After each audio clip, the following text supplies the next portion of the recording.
All right, I'm on the SPSS page. I have IBM, so a PC, so I'm going to do the Windows. If you have MacBook, obviously you'd get the Mac OS. All right, and you'll go to wherever your downloads are and open that SPSS file. Probably have to approve something depending on your security measures, and then it should go through this install wizard. So preparing to install, and while I'm waiting, I'm going to be using this key right here. So I'm going to go ahead and copy that to the clipboard. And then I'm getting this message here.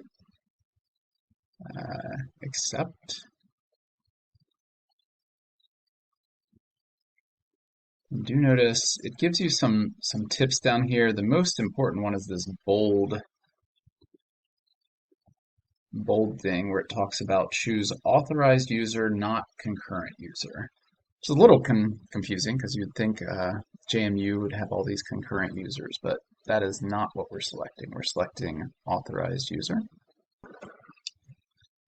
Okay, when you get to the completed here, you'll finish.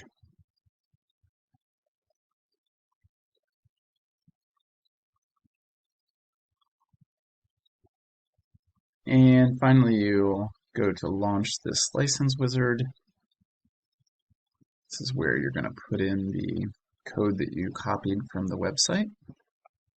And again, there's our choice, authorized user, concurrent user. We do have authorized user.